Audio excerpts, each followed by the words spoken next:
तो ये human physio का एक नया टॉपिक है। इस चैप्टर का नाम क्या है? Breathing and exchange of gases. तो सबसे पहले अगर एनसीईआरटी का अपन अपन पहला पेज पढ़े तो देखो इसमें लिखा है कि जो ऑक्सीजन होता है, ऑक्सीजन को अपन इनडायरेक्ट वे में यूटिलाइज करते हैं किसके लिए? For breakdown of simple molecule like glucose, amino acid, fatty acid to produce energy. ठीक है, तो याद रखना पहला क्वेश्चन यहीं से पूछा जाएगा कि ऑक्सीजन का यूज अपन डायरेक्टली करते हैं कि इनडायरेक्टली करते हैं। तो क्या आंसर दोगे? इनडायरेक्टली करते हैं for breakdown of simple organic molecules जो होते हैं जैसे ग्लूकोज, अमाइनो एसिड, और इसको तोड़ के अपन क्या करते हैं? एटीपी का प्रोडक्शन करते हैं।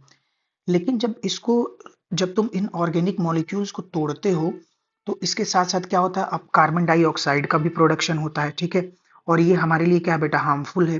तो इसको बाहर भी करना जरूरी है। ठीक है, इसको बॉडी के बाहर भी करना जरूरी है। ठीक है, तो ये कह रहा है कि therefore oxygen has to be continuously provided. हमारे बॉडी की सेल्स को ऑक्सीजन कंटिन्यूअसली प्रोवाइड करना रहता है। साथ ही साथ वो जो सेल्स होती हैं CO2 को भी लगातार प्रोड्यूस करती रहती हैं, और CO2 को अपने बॉडी में तो रखना नहीं है, तो इसको अपन को क्या करना पड़ेगा? रिलीज आउट करना पड़ेगा। कह रहा है this process of exchange of O2 from atmosphere with CO2 produced by cells is called breathing. ठीक है, ब्रीदिंग इसको बोलते हैं। तो ब्रीदिंग की डेफिनेशन याद रखना कि ब्रीदिंग क्या है? ब्रीदिंग एक प्रक्रिया है, एक प्रोसेस है।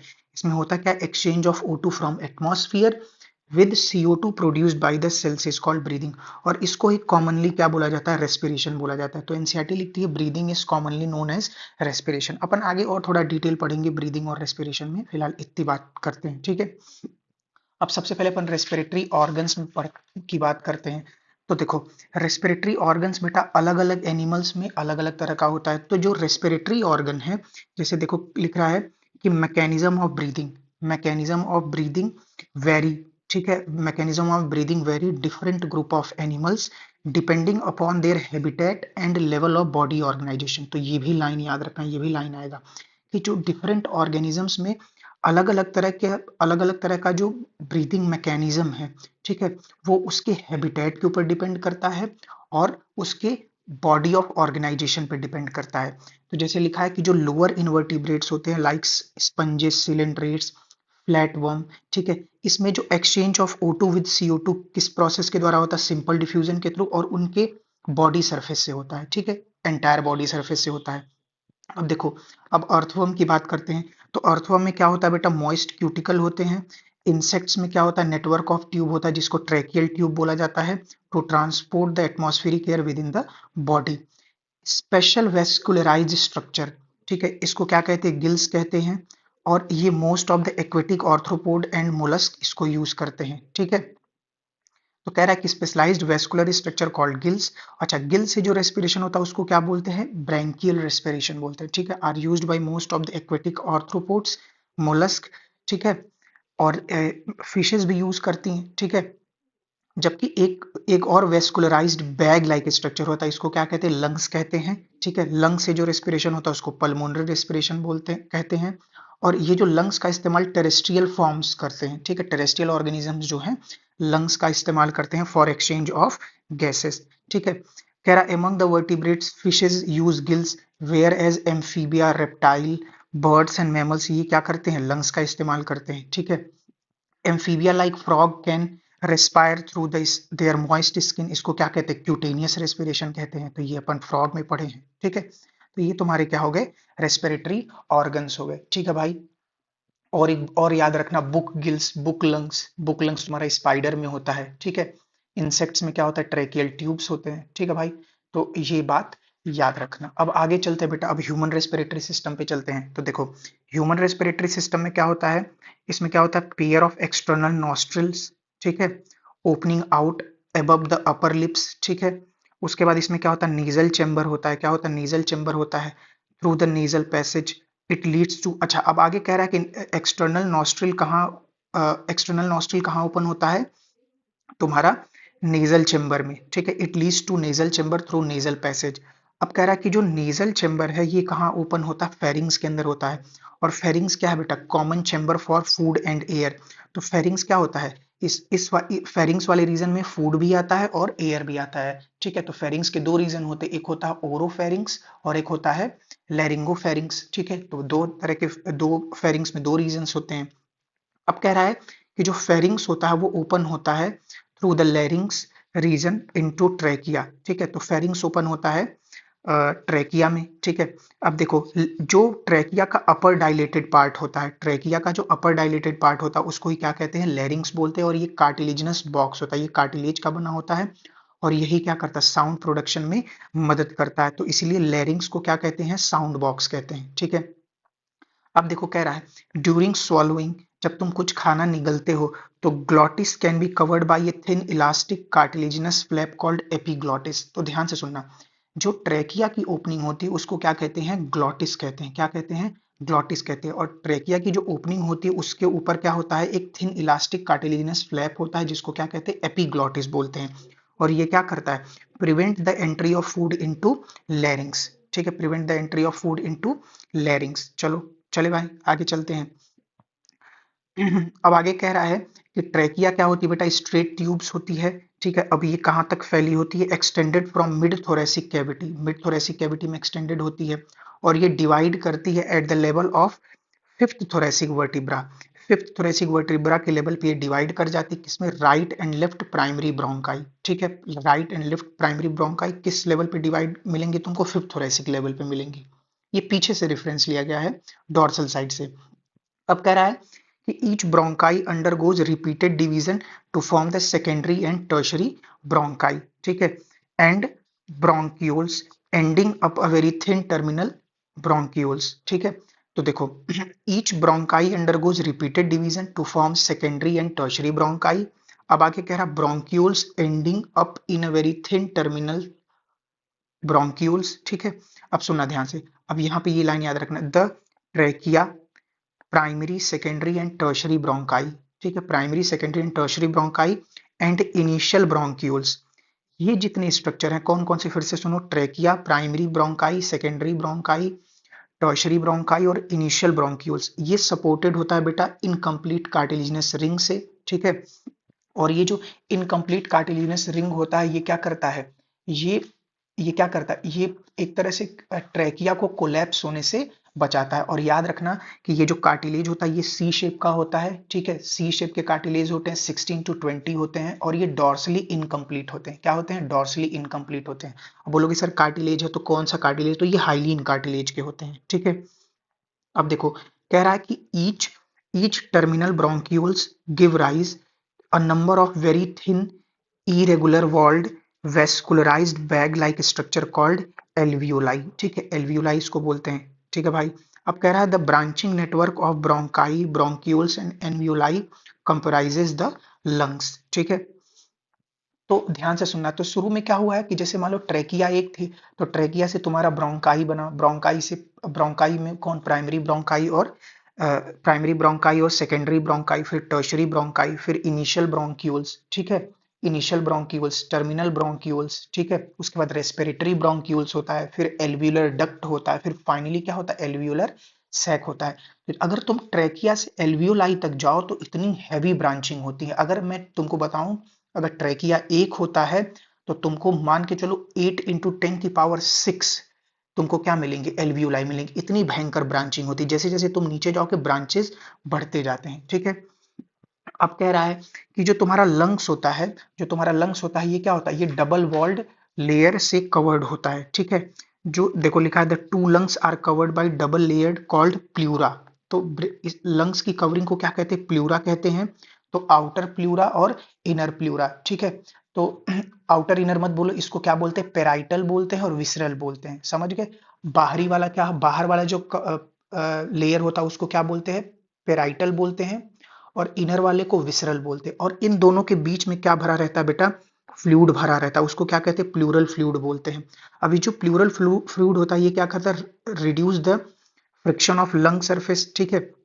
आगे लिखा है the outer pleural membrane is contact with thoracic thoracic lining whereas the inner pleural membrane is contact with the lungs, ठीक है। ऑब्वियस ही बात है लंग सरफेस से कांटेक्ट में होगा। अब कह रहा है कि the part starting from external nostrils up to terminal bronchioles, इसको क्या कहते हैं, कंडक्टिंग पार्ट कहते हैं। इसको क्या कहते हैं, कंडक्टिंग पार्ट या कंडक्टिंग जोन बोलते हैं। Whereas the alveoli and their duct form the respiratory और एक्सचेंज पार्ट या एक्सचेंज जोन बोलते हैं, ठीक है, ऑफ द रेस्पिरेटरी सिस्टम। तो जो पूरा हमारा जो देखा जाए तो जो पूरा हमारा एक पाथवे है, जो एक हमारा पूरा रास्ता है, ठीक है, कहाँ से लेके, ट्रेकिया से लेके पूरा एल्वियोलाई तक, इसको दो पार्ट में डिवाइड किया गया है। पहला पार्ट क्या होता है, अपर पार्ट क्या होता है, तुम्हारा रेस्पिरेटरी जोन होता है, ठीक है, नहीं अपर पार्ट तुम्हारा कंडक्टिंग जोन होता है, और जो लोअर पार्ट होता है रेस्पिरेटरी जोन होता है। तो अपर पार्ट को अपन ब्रोंकियल ट्री भी बोलते हैं, और जो लोअर पार्ट होता है जो जिसमें तुम्हारा क्या आ रहा है, एल्वियोलाई आ रहे हैं, डक्ट्स आ रहे हैं, इनको क्या बोलते हैं, रेस्पिरेटरी ट्री भी बोलते हैं, ठीक है। जो तुम्हारा कंडक्टिंग जोन होता है वो pseudo stratified columnar ciliated glandular epithelium से लाइंड होता है, और जो तुम्हारा रेस्पिरेटरी रेस्पिरेटरी या एक्सचेंज पार्ट होता है ये सिंपल स्क्वेमस एपिथेलियम से लाइंड होता है, ठीक है। तो ये बात याद रखना। अब कह रहा है, अब देखो ध्यान से, अब सुनना अलग अलग काम। अब कंडक्टिंग कंडक्टिंग पार्ट का काम क्या है, देखो सबसे पहला काम क्या है, transport the atmospheric air to alveoli. तो कंडक्टिंग पार्ट का पहला काम हो गया, ये क्या करता है, ट्रांसपोर्ट करता है एटमॉस्फेरिक एयर को एल्वियोलाई तक। उसके बाद क्या करता है, clears it for foreign particles. तो जो तुम्हारा एयर अंदर आता है उसमें क्या होते हैं, छोटे छोटे माइन्यूट माइक्रोस्कोपिक फॉरेन पार्टिकल्स होते हैं, तो उनको क्या करता है, क्लियर करता है। साथ ही साथ इसको ह्यूमिडिफाई करता है। Also bring the body also bring the air to the body temperature. तो ये तीन काम क्या होते हैं, किसके, कंडक्टिंग जोन के काम होते हैं, ठीक है, कंडक्टिंग पार्ट के काम होते हैं। एक्सचेंज पार्ट का काम सीधे है कि एक्सचेंज पार्ट में क्या होता है, it is a site for actual diffusion of O2 and CO2 between blood and atmospheric air. तो ये तुम्हारा जो पूरा पाथवे है, इसको दो पार्ट में डिवाइड किया गया, कंडक्टिंग जोन और रेस्पिरेटरी जोन, या रेस्पिरेटरी जोन बोलो या एक्सचेंज जोन बोलो, ठीक है। और ये पूरा जो रास्ता है इसको क्या कहते हैं, रेस्पिरेटरी ट्रैक्ट कहते हैं। क्या कहते हैं, रेस्पिरेटरी ट्रैक्ट कहते हैं, ठीक है भाई। अब देखो, अब आगे कह रहा है कि जो तुम्हारा लंग्स है वो लंग्स कहाँ पे सिचुएटेड होता है, थोरेसिक चेंबर में होता है, ठीक है, थोरेसिक चेंबर में। तो याद रखना, डायफ्राम के ऊपर वाला जो हिस्सा वो कौन सा चेंबर है, थोरेसिक चेंबर है, ठीक है। और ये जो थोरेसिक चेंबर है anatomically tight, air tight chamber है, ठीक है। अब देखो, थोरेसिक चेंबर बनता कैसे है, देखो डॉर्सली बाई वर्टिब्रल कॉलम, ठीक है, डॉर्सल साइड से तो वर्टिब्रल कॉलम है, ठीक है। वेंट्रल साइड से तुम्हारा स्टर्नम है, ठीक है, वेंट्रल साइड से तुम्हारा स्टर्नम मतलब आगे की साइड से स्टर्नम है, और लिटरल साइड से तुम्हारा क्या है, रिब्स है। तो ये तीनों मिलके क्या बनाते हैं, थोरेसिक चेंबर बनाते हैं। तो थोरेसिक चेंबर कौन कौन बनाता है, dorsally by vertebral column, ventrally by sternum and laterally by ribs, ठीक है। अब कह रहा है on the lower side of on the lower side by the dome shape diaphragm, ठीक है। तो डायफ्राम भी होता है, ठीक है। तो ये पूरी लाइन हुई तुम्हारा कहां से, thoracic chamber is formed dorsally by vertebral column, ventrally by sternum, laterally by ribs and on lower side by dome shaped diaphragm। तो ये पूरा मिलके तुम्हारे क्या बनाते हैं बेटा, thoracic chamber बनाते हैं। क्या बनाते हैं, thoracic chamber, ठीक है। अब कह रहा है कि ये जो एनाटॉमिकल सेटअप है, anatomical setup of lungs in thorax, it's such that any change in the volume of thoracic cavity will reflect in the lungs cavity।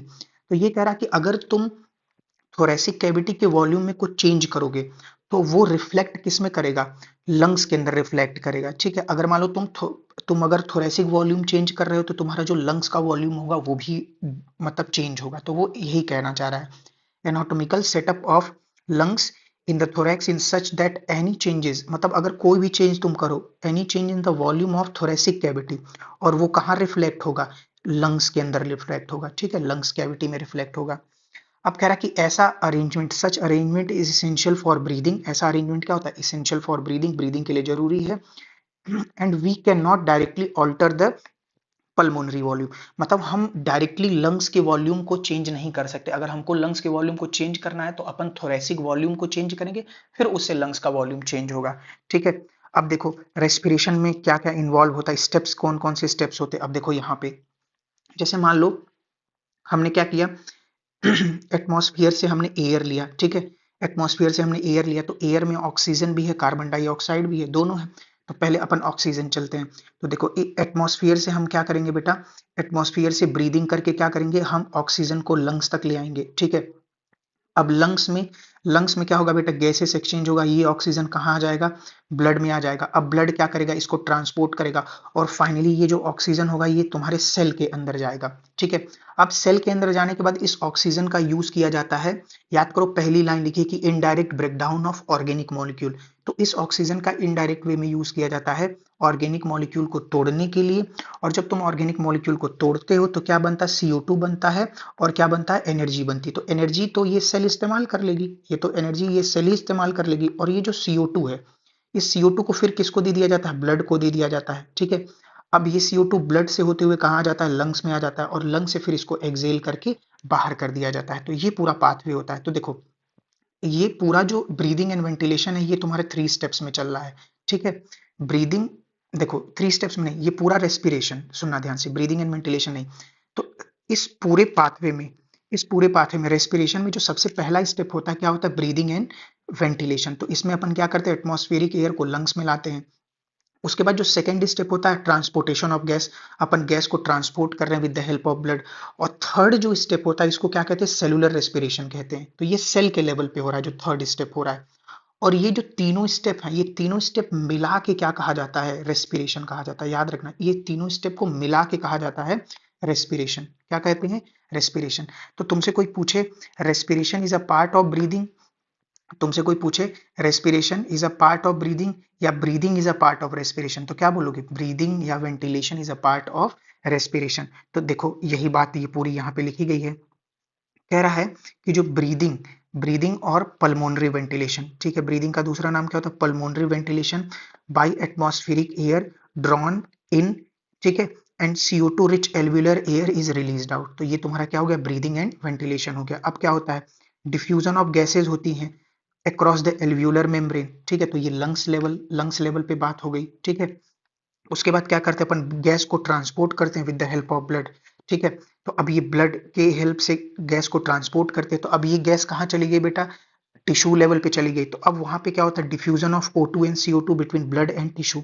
और जो फाइनल स्टेप होता है, utilization of O2 by cell for catabolic reaction, मतलब break down करने के लिए जो organic molecule हैं उसको ब्रेक करने के लिए ऑक्सीजन का यूटिलाइजेशन होता है। और उसके बाद जब उसको तुम तोड़ते हो तो एनर्जी बनती है और CO2 बनता है। तो वही लिखा है, resultant of release of CO2, that is cellular respiration. ठीक है, और ये सेलुलर रेस्पिरेशन तुम चैप्टर 12 में पूरा डिटेल पढ़े हो। ठीक है, तो ये हमारा पहला दूसरा पेज हुआ। ठीक है बेटा, अब देखो, अब अपन पढ़ते हैं मैकेनिज्म ऑफ ब्रीदिंग। ठीक है, ब्रीदिंग या वेंटिलेशन का मैकेनिज्म कौन है। तो देखो ब्रीदिंग 2 स्टेज में इन्वॉल्व होता है। पहला क्या होता है, इंस्पिरेशन, ठीक है, और दूसरा क्या होता है, एक्सपिरेशन।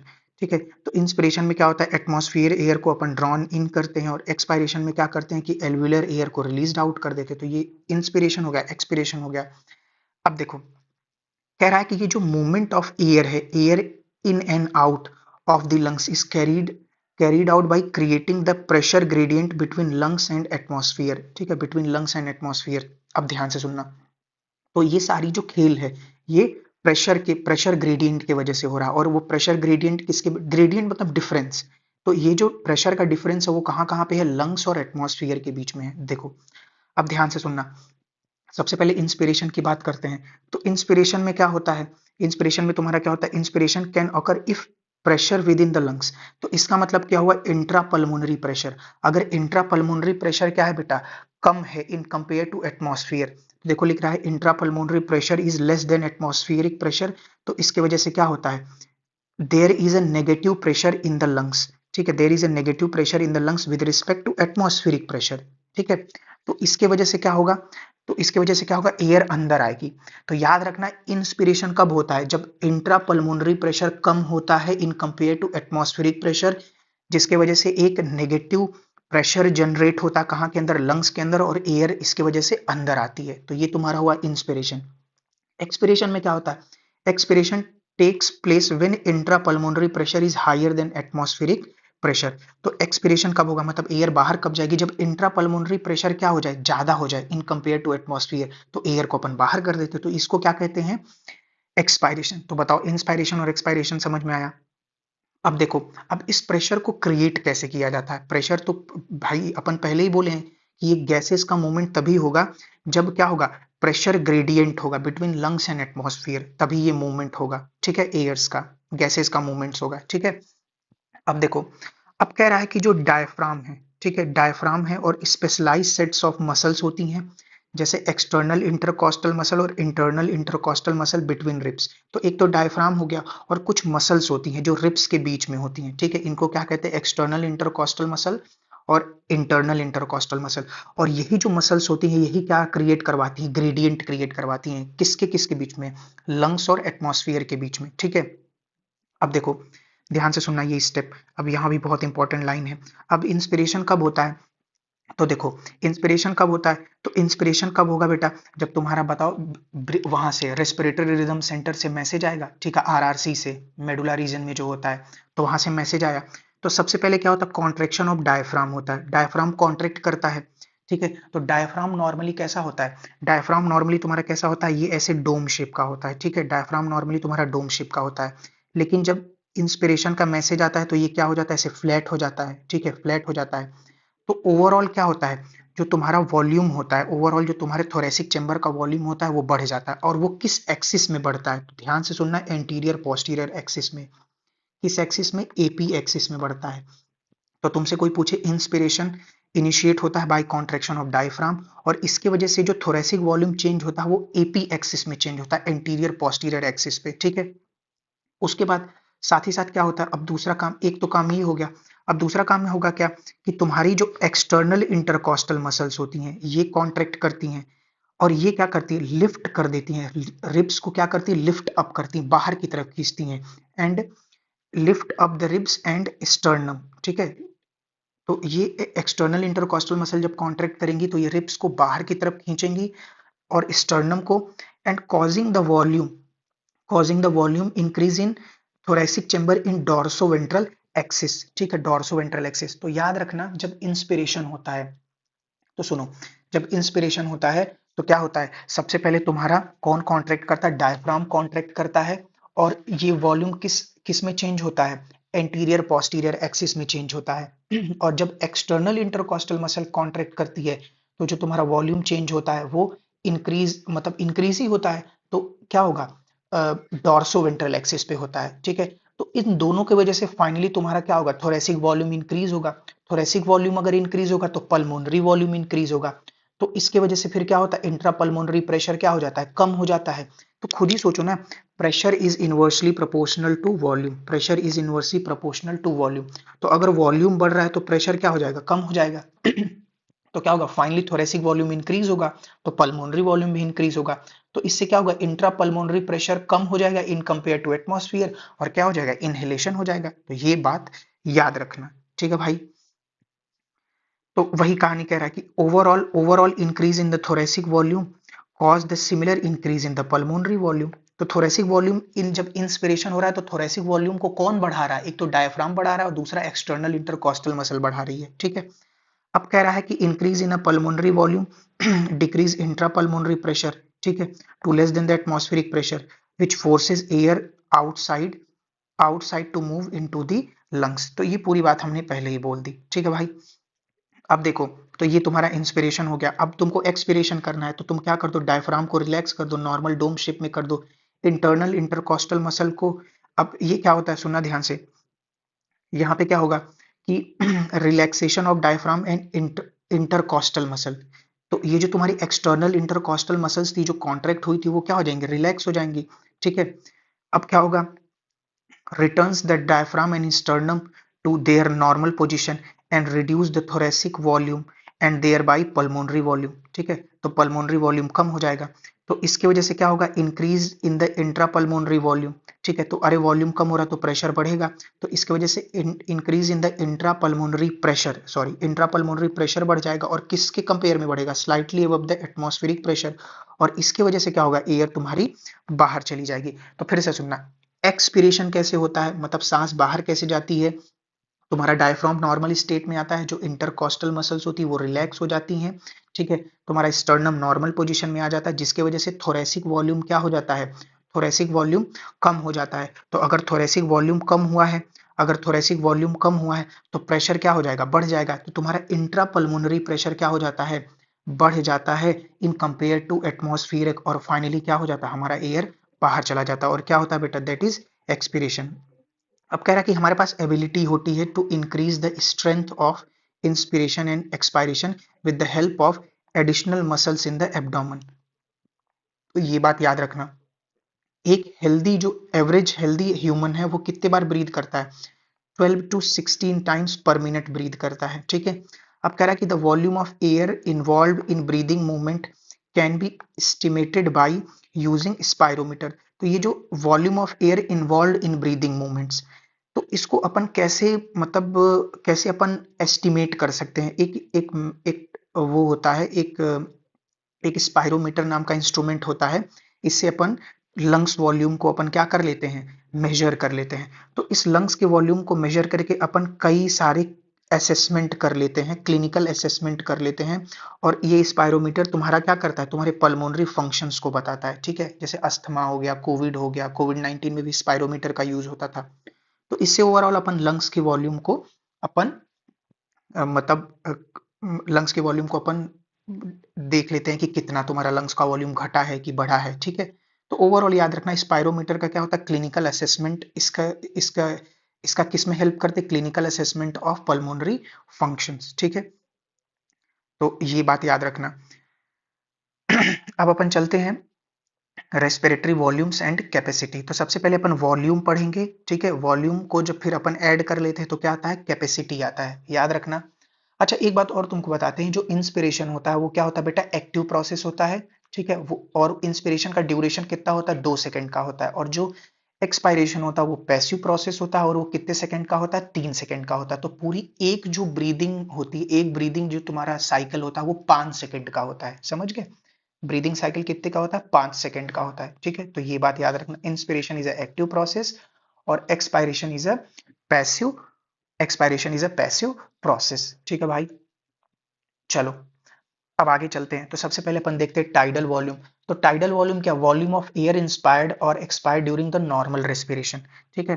तो तुम जो भी एयर को इंस्पायर या एक्सपायर कर रहे हो किसमें, नॉर्मल रेस्पिरेशन में, इसको क्या कहते हैं, टाइडल वॉल्यूम। इसका इसकी वैल्यू कितनी होती है, अप्रोक्सीमेटली 500 ml होती है। और हेल्दी हेल्दी मैन में ये कितना होता है, healthy man can expire or inspire approximately 6000 to 8000 ml air per minute।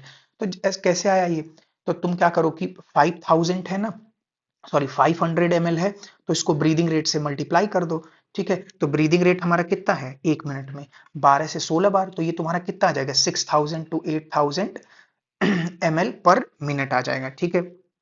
अब देखो इंस्पायरेटरी इंस्पायरेटरी रिजर्व वॉल्यूम क्या होता है, ये कितना होता है, 2500 से 3000 ml होता है, ठीक है। अब देखो इंस्पायरेटरी रिजर्व वॉल्यूम क्या है, कह रहा है कि additional volume of air a person can inspire by forcible inspiration. देखो तुम इंस्पिरेशन कर रहे हो तो तुम तो क्या करोगे, टाइडल वॉल्यूम तो लोगे ही लोगे, उसके अलावा तुम कितना एयर ले रहे हो, additional volume of air a person can inspire by forcible inspiration, इसको क्या कहते हैं, आईआरवी कहते हैं। ईआरवी क्या है, इसका जस्ट उल्टा, additional volume of air a person can expire by forcible expiration. तो देखो नॉर्मल एक्सपायरेशन करोगे तो टाइडल वॉल्यूम बाहर चला जाएगा, लेकिन टाइडल वॉल्यूम के बाद तुम कितना एयर बाहर कर सकते हो, वो कितना होता है, 1000 से लेके 1100 ml। तो ईआरवी कितना होता है, 1000 से लेके 1100 ml। तो आईआरवी क्या है, additional volume of air a person can inspire by forcible inspiration. और ईआरवी क्या है, additional volume of air a person can expire by forcible expiration, ठीक है। अब देखो रेजिडुअल वॉल्यूम क्या होता है, रेजिडुअल वॉल्यूम तुम्हारा क्या होता है, volume of air remain in lungs even after forcible expiration. कह रहा है कि जो तुम्हारा फोर्सिबल एक्सपायरेशन करने के बाद भी कितना एयर तुम्हारा वॉल्यूम लंग्स के अंदर बच जा रहा है, उसको क्या कहते हैं, रेजिडुअल वॉल्यूम। रेजिडुअल मतलब क्या होता है, बचा हुआ, रेजिडुअल वॉल्यूम। और ये क्या होता है, 1100 से 1200 ml होता है। तो चलो एक बार याद रखना, टाइडल वॉल्यूम कितना होता है, 500 ml होता है। इंस्पायरेटरी वॉल्यूम कितना होता है, 2500 से 3000 ml होता है। एक्सपायरेटरी रिजर्व वॉल्यूम कितना होता है, 1000 से 1100 ml होता है। और रेजिडुअल वॉल्यूम कितना होता है, 1100 से 1200 ml होता है। अब ये जो तुम्हारे पल्मोनरी वॉल्यूम्स हैं, ठीक है, ये पल्मोनरी वॉल्यूम्स है, इनको तुम ऐड करके क्या कर सकते हो, तुम ऐड करके क्या निकाल सकते हो, पल्मोनरी कैपेसिटी निकाल सकते हो, और इस पल्मोनरी कैपेसिटी का है, इसका अपन यूज करते हैं क्लिनिकल डायग्नोसिस में, ठीक है। क्लिनिकल डायग्नोसिस में अपन इनका यूज करते हैं। ये जो तुम्हारे जो पल्मोनरी मेडिसिन वाले डॉक्टर होते हैं वो इसका इस्तेमाल करते हैं, ठीक है। अब देखो कैपेसिटी तुम्हारा है आईसी। अब इसको क्या कहते हैं, इंस्पायरेटरी, इंस्पायरेटरी कैपेसिटी, ठीक है। तो कह रहा है कि total volume of air a person can inspire. पहली बात तो ये याद रखो, पहली बात तो यहाँ पे याद रखो टोटल वॉल्यूम, ठीक है। क्या कह रहा है बेटा, टोटल वॉल्यूम। तो total volume, total volume, total volume of air person can can inspire, ठीक है, आफ्टर नॉर्मल एक्सपिरेशन, ठीक है। जैसे मान लो मैं बोलूं कि कोई नॉर्मल एक्सपिरेशन कर रहा है, नॉर्मल सांस छोड़ रहा है, तो नॉर्मल सांस छोड़ने के बाद वो टोटल कितना एयर अंदर ले सकता है, इसको ही क्या कहते हैं, इसको ही क्या कहते हैं बेटा, आईआरवी, सॉरी आईसी कहते हैं। समझ गए, क्या कहते हैं, आईसी कहते हैं। तो इंस्पायरेटरी, इंस्पायरेटरी कैपेसिटी। तो आईसी कैसे निकालोगे, तुम क्या करो, टाइडल वॉल्यूम, टाइडल वॉल्यूम और आईआरवी को जोड़ दो तो क्या आ जाता है, आईसी आ जाता है। तो फिर से सुनना, नॉर्मल एक्सपिरेशन के बाद, मतलब तुम नॉर्मल सांस छोड़े उसके बाद तुम कितना air, total volume of air तुम कितना अंदर ले सकते हो। तो एक तो टीवी लोगे और फिर क्या लोगे, आईआरवी ले सकते हो। आईआरवी तो अभी अपन बताया था ना कि additional volume of air a person can inspire by forcible inspiration. तो तुम एक तो टीवी लोगे, एक आईआरवी लोगे, तो ये तुम्हारा हो गया आईसी हो गया। ईसी क्या होता है, फिर से देखना, यहां पे भी टोटल शब्द लिखा हुआ है। तो कह रहा है कि total volume of air a person can expire. अब यहां पे देखो एक्सपायर लिखा हुआ है, ठीक है। तो कह रहा है कि total volume of air a person can expire after normal inspiration. तो तुमने नॉर्मली सांस लिया, तुमने नॉर्मली सांस लिया, नॉर्मली सांस लेने के बाद तुम टोटल कितना एयर बाहर कर सकते हो, ठीक है। तो टोटल एयर कितना बाहर कर सकते हो, एक तो तुम नॉर्मल करोगे, टीवी करोगे, और फिर क्या कर सकते हो, ईआरवी कर सकते हो, ठीक है। तो ये बात याद रखना। अब देखो फंक्शनल रेजिडुअल वॉल्यूम क्या होता है। अब कह रहा है कि volume of air will remain in lungs, remain in lungs, volume of air will remain in lungs after normal expiration. सुनना ध्यान से, ये बहुत इंपॉर्टेंट है। देखो, अब अगर आरवी और एफआरसी में देखा जाए तो अंतर क्या है, यहां पे देखो कह रहा है volume of air remain in lungs after forcible expiration. Forcible expiration के बाद तुम्हारे एयर, तुम्हारे लंग्स में कितना एयर बच रहा है उसको बोलते हैं रेजिडुअल वॉल्यूम। और एफआरसी किसको कहते हैं, volume of air that will remain in lungs after normal expiration. तो तुम नॉर्मली सांस बाहर छोड़े, उसके बाद तुम्हारे लंग्स में कितना एयर बचा हुआ है उसको ही क्या कहते हैं, एफआरसी कहते हैं, ठीक है। तो देखो ये सारा स्टेटमेंट सेम है। देखो volume of air remain in lungs even after forcible expiration, volume of air, volume of air that will remain in the lungs after normal expiration. तो देखो यहाँ पे फोर्सिबल लिखा हुआ है, यहाँ पे फोर्सिबल लिखा हुआ है, यहाँ पे नॉर्मल लिखा हुआ है, यही अंतर है, ठीक है। तो एफआरसी निकालने का कैसे करोगे, तुम ईआरवी और आरवी को जोड़ दो तो ये तुम्हारा आ जाता है बेटा, एफआरसी आ जाता है, ठीक है। अब अपन आते हैं वाइटल कैपेसिटी, ठीक है। तो वाइटल कैपेसिटी को करने के लिए अपन को क्या करना पड़ेगा, देखो ये कह रहा है कि maximum volume of air a person can breathe in, मतलब inspire after forced expiration. Forced expiration के बाद maximum volume of air, maximum volume of air a person can breathe in. तो फोर्सेबल सांस छोड़ने के बाद तुम मैक्सिमम कितना एयर तुम अंदर ले सकते हो, तो वही देखो maximum volume of air a person can breathe in, मतलब इंस्पायर आफ्टर फोर्सिबल एक्सपिरेशन, ठीक है। तो ये क्या क्या आता है, तो ये देखो तुम्हारा क्या आएगा, ईआरवी आएगा, टीवी आएगा और आईआरवी आएगा, ठीक है। This include ERV expiratory reserve volume, tidal volume और इंस्पायरेटरी रिजर्व वॉल्यूम, ठीक है भाई। तो अब अच्छा एक इसकी और डेफिनेशन है, और maximum, maximum volume of air a person can breathe out. कह रहा है कि maximum volume of air a person can breathe out after forced inspiration. Forced inspiration मतलब खूब तेज से अंदर सांस लेने के बाद तुम मैक्सिमम कितना एयर ब्रीद आउट कर सकते हो, इसको क्या कहते हैं, वाइटल कैपेसिटी। तो देखो तीन डेफिनेशन इसकी हो गई। एक तो क्या हो गया, दो डेफिनेशन हो गए, maximum volume of air a person can breathe in after forced expiration, या फिर क्या हो सकता है, maximum maximum volume of air a person can breathe out after forced inspiration, ठीक है। अब तुम्हारा टीएलसी आएगा, टोटल लंग्स कैपेसिटी आएगा। तो इसमें तुम ई आर वी टीवी ठीक है, टीवी एंड आईआरवी, आईआरवी, ठीक है बेटा, आईआरवी तुम कर सकते हो, आईआरवी को जोड़ो और vital capacity plus residual volume, तो ये क्या होता है, टोटल वॉल्यूम। देखो कह रहा है कि total volume of lungs, total volume of air accommodate in lungs at the end of forced inspiration. तो कह रहा है कि टोटल वॉल्यूम ऑफ एयर जो तुम्हारे लंग्स के अंदर प्रेजेंट है at the end of forced inspiration, तो तुम खूब फोर्स इंस्पिरेशन करो, खूब मतलब जोर लगा के सांस ले रहे हो, तो तुम्हारा लंग्स कितने एयर को एकोमोडेट कर सकता है, इसको ही क्या कहते हैं, टोटल लंग्स कैपेसिटी कहते हैं। क्या कहते हैं, टोटल लंग्स कैपेसिटी कहते हैं। ठीक है बेटा, तो टोटल लंग्स कैपेसिटी में कौन कौन आ जाएगा, तुम्हारा टीवी आ जाएगा, ठीक है, आईआरवी आ जाएगा, ईआरवी आ जाएगा, ठीक है, और कौन आ जाएगा, आरवी आ जाएगा। तो टाइडल वॉल्यूम भी आ जाएगा, इंस्पायरेटरी रिजर्व वॉल्यूम भी आ जाएगा, एक्सपायरेटरी रिजर्व वॉल्यूम भी आ जाएगा, और रेजिडुअल वॉल्यूम भी आ जाएगा। ठीक है, तो ये बात याद रखना।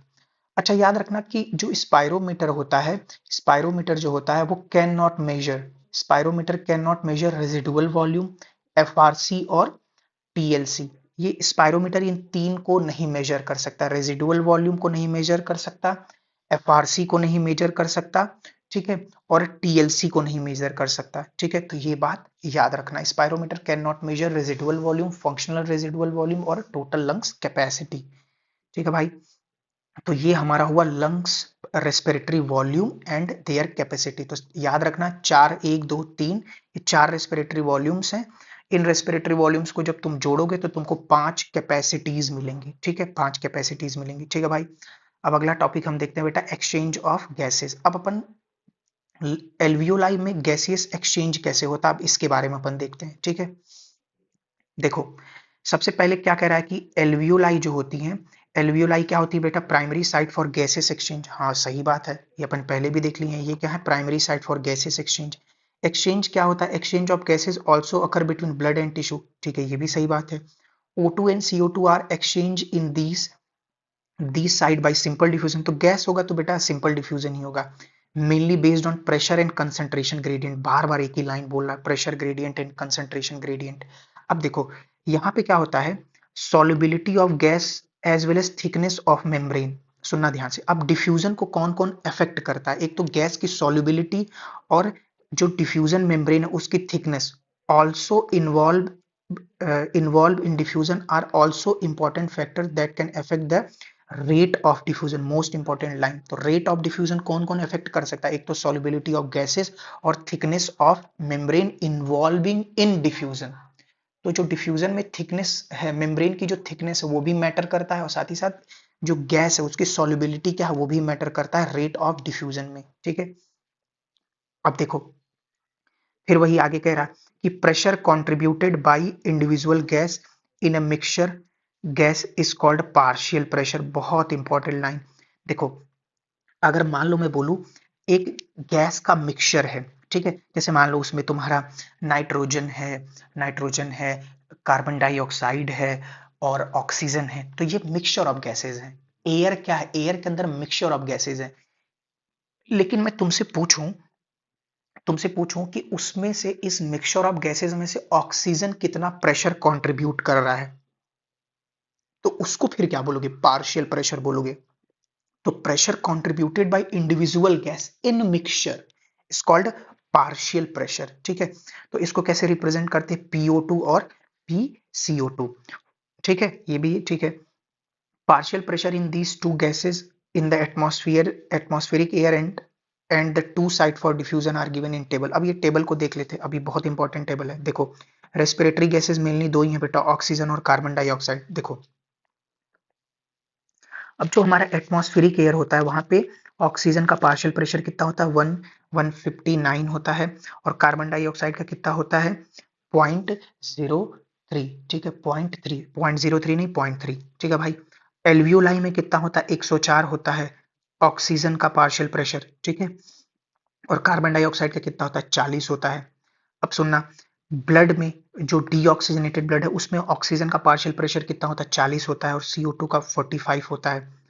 अब देखो जो ऑक्सीजनेटेड ब्लड है उसमें ऑक्सीजन का पार्शियल प्रेशर कितना होता है, 95 होता है, और CO2 का 40 होता है। टिश्यू लेवल पे ऑक्सीजन का पार्शियल प्रेशर 40 होता है और CO2 का कितना होता है, 45 होता है। ठीक है।